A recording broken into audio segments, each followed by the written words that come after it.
Hey y'all, it has been a minute since we've shot a video and actually posted to the channel here. So we actually shot a lot of video. We've been up elk hunting, we've been up deer hunting. We haven't seen an animal. I mean, we're talking all the way through September, October, it's now November, and not an animal, not one.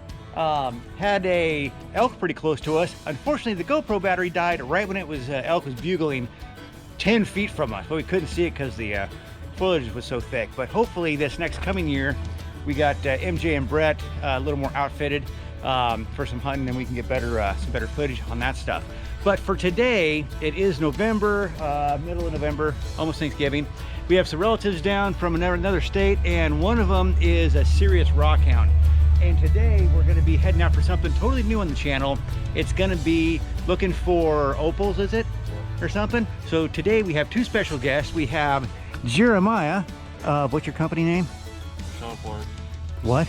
Sean Flory. There we go. Yeah. Yes. So he's our rock hound, and his son, Timothy. there we go, who is also his apprentice technician. What the hell's the special title? Okay, apprentice. So because this guy here, he does like flooring, like in like multi-million-dollar homes, like tiling and all that cool shit you see at like the Ritz-Carlton in the bathroom, that beautiful tiling. This guy does it.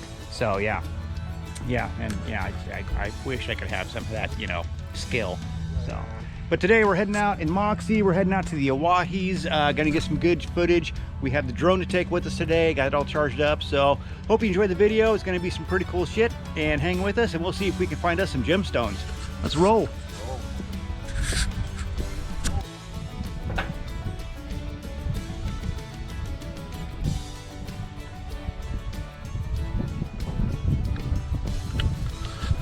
And we're here. We're out in the middle of the Owyees. There's Elephant Butte is over the hill here. This is where Jeremiah figured it was a good spot to try some rock hounding stuff up here in this cliff area. So I'm gonna, I think I might launch the drone here a little bit and see if I can't get some drone footage of it. But we're gonna hike up this hill here and check this base area. I'll follow his lead and we'll see what we got. So it's not bad up here. A little chilly, about 21 degrees outside. I'm gonna throw my jacket on in a minute. Just trying to get, you know, cooled down from the ride in. But look at this view. This is a great view out here in the Owyees. So nice, nice morning. Light breeze, not too bad. This is all BLM land. So there's a fence down on the road line, but it, you know, just there's access areas into the BLM land. So Jeremiah's already up here out here looking around. Tim's getting all buttoned up. So let's go look for some rocks.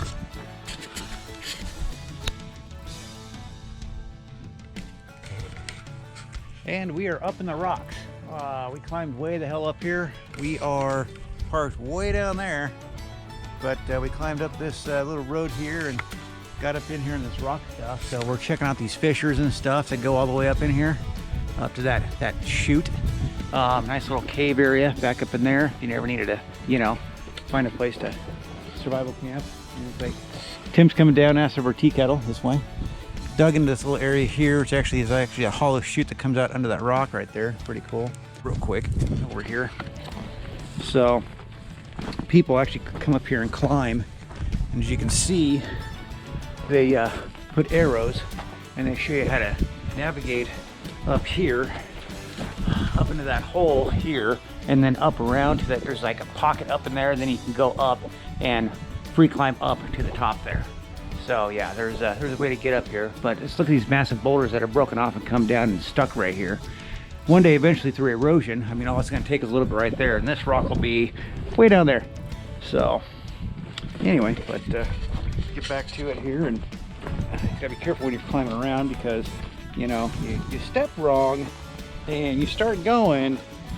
This is a good incline. This is at least a 45-50 degree incline, and you'll end up going ass over elbows for a little ways. You can see some of these rocks that have fallen out of here and just eventually rolled to a stop over time.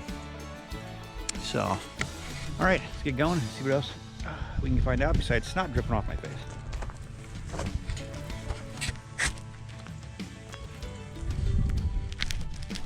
try this again here. Hang on. Okay, so Jeremiah's explaining to me what to look for. So again, what are we looking for again? Right up in this area? Yeah, it's black. Looks like glass, quartz, you know. Okay. That's what we're looking at for this stuff. Somebody's over here shooting, by the way, so he's got it. That's why I'm wearing a bright orange beanie right now. But yeah. Yeah, a couple shotgun shells in the ground here still. And did find one 9mm lead bullet already. But so we're looking for shiny crab on the rock face, like quartz and stuff. Like, what's this? This is obviously a sedimentary, some different kind of rock thing. Yes. Okay, got the layers in it. Yep. Oh, see, he does that, and man, you can really see it now. Look at that. Rock lodged in there. Yeah, something lodged in there. For all you rock buffs, this is like great shit. I'm learning myself. So my mom would be going nuts over this stuff. See, here's some bones off of a little squirrel or something right there. Got another one too. Yeah, another little skull. It's like a little bird skull or something right there. So yeah, coyotes definitely do their job around here. So.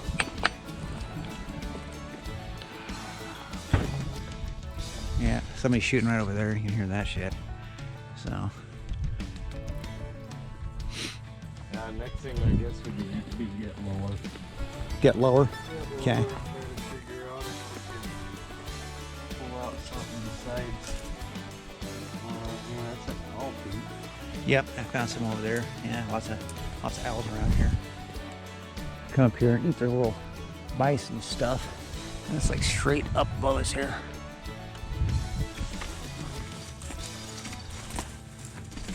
Nice little rock wall ledge thing going on. Going back up and over. Yeah. So what is this like fungus type stuff on this rock? Is this just a moss? Okay, gotcha. There's another little bone right there. Whole bunch of bones. Look at all these. Yeah, right. Look at all these bones right here. Somebody really been eating that. Oh yeah, they've been chewing. Coyote, owl, bunch of little critters. Yeah, you get a lot up in here.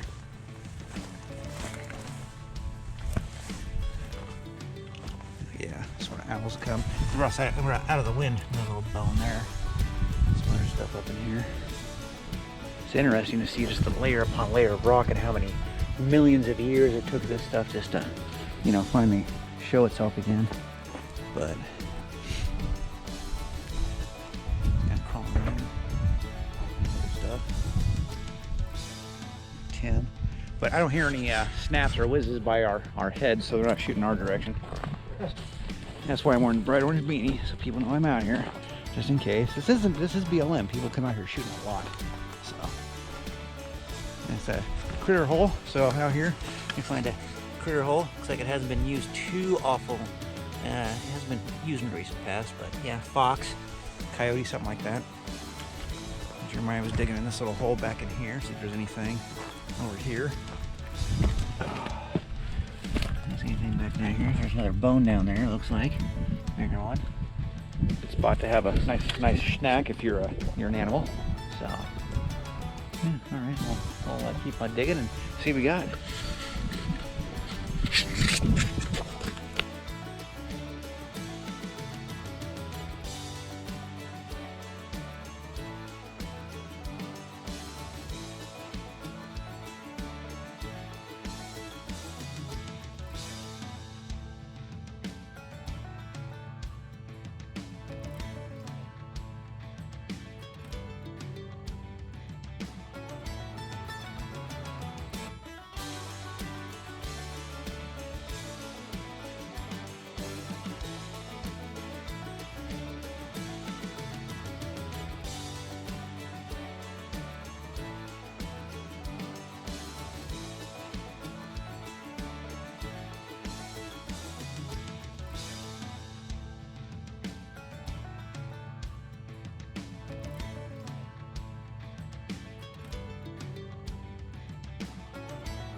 That's the Snake River table. It's a little ways out there, but it looks really pretty. I'm standing on this rock face thing here, checking it out. Just kind of climbed up this hill here. You can see there's a little bit of a drop off down here. So, kind of poking around, seeing what's going on. They got the boys down here looking at some rocks real quick. So, all right, so we're gonna walk back up over the corner. I'm just gonna walk up and around and back down again.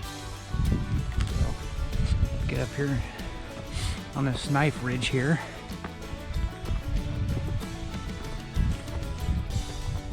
You can see it's kind of a nice sharp knife ridge right along this edge here. So we'll go this way since I came around the other side. Gotta be careful where you walk to. But look at the sediment in here. I mean, billions of years old, these rocks. You see, you have granite compressed in with other stuff. I mean, that is just so neat. How that is just compressed into this sedimentary rock and it's just layer upon layer upon layer. And then it fell over somehow and just all layers up in here. So, look at the layering in this. Isn't that cool? Not that I'm a big rock buff, but it is kind of neat. So,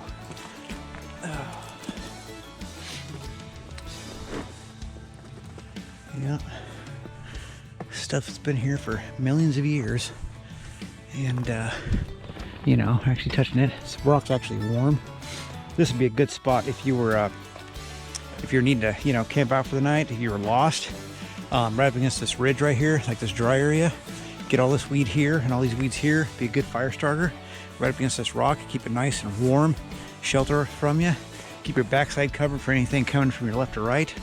You know, if you have to worry about wild animals and stuff, but this rock would reverberate the heat really good right up in here. And you can actually shelter up right here. The wind's generally coming from the north this time of year, so it's supposed to be a windbreak. You got a good view out here, so you can, you know, see what you need. Of course, the highway is literally, the main road is just right over there. But I'm just saying, if you were lost and you happen to be out in the middle of BFE and you came up upon something like this, you know, this slope, obviously there's a lot of tracks, people come out here a lot, but you know, this would be a good spot for it. But yeah, so that's how you keep yourself warm and toasty with the, you know, instead of just trying to, and you don't, campfires don't have to be round. A lot of people think campfires have to be circular. They don't. Make them long ways. Lay down next to the damn thing, you know? Nothing says you have to have a certain shape of a campfire. So, but you got plenty of, you know, weeds and stuff to burn around here.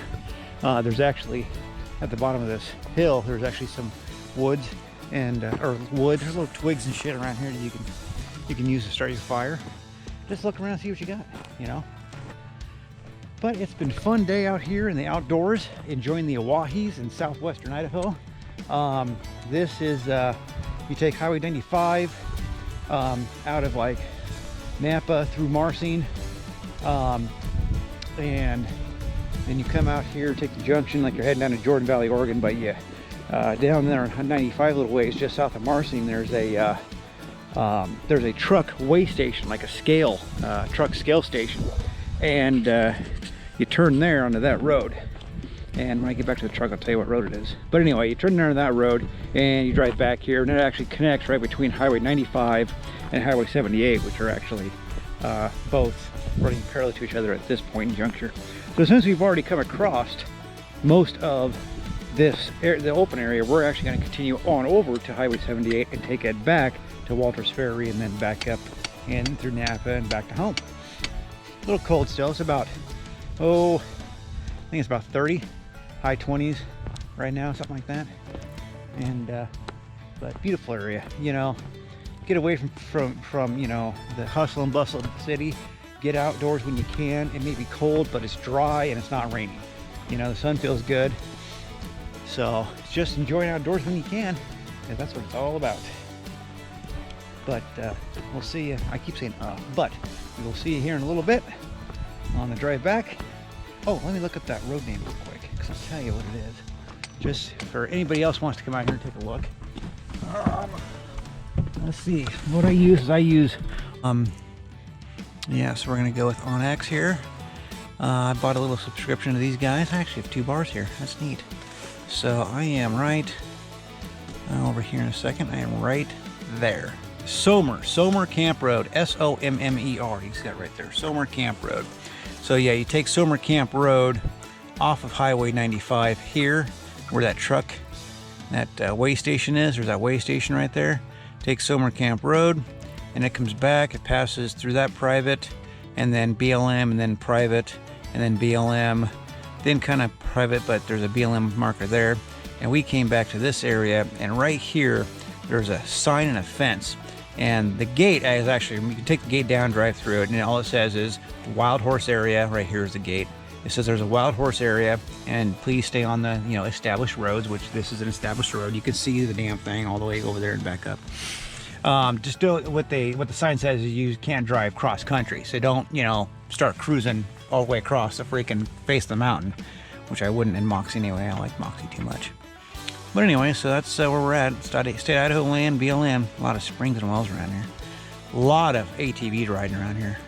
So what we're going to do is we're going to journey back up to here, and then we're going to cruise down over to here and hit Highway 78, which is right here, and the junction's right there. And we're going to cruise 78 right back up here to 55, right there in Marcy. And then we're going to head on back in, right by Lizard Butte again. And that's the Snake River Plateau I was just showing you all. So, not bad. Yep. All right. So, doing the Onyx maps. My nose is leaking like a sieve right now. So we're gonna head on ahead here and get back. See how it goes. So, see you in a bit. Right. So we're heading back into Marcy. We had a pretty good day. Went out and did our little exploration. Saw some pretty good stuff. But up here is gonna be the Snake River and Lizard Butte. MJ hates it when I call it Lizard Rock. She absolutely just abhors the fact that I say Lizard Rock. But it is, it's a rock. It's a rock. A rock formed Lizard Butte, and it's right there. And you can see the cross on the top. It looks like a lizard hanging out on a rock. So it's called Lizard Butte, but I call it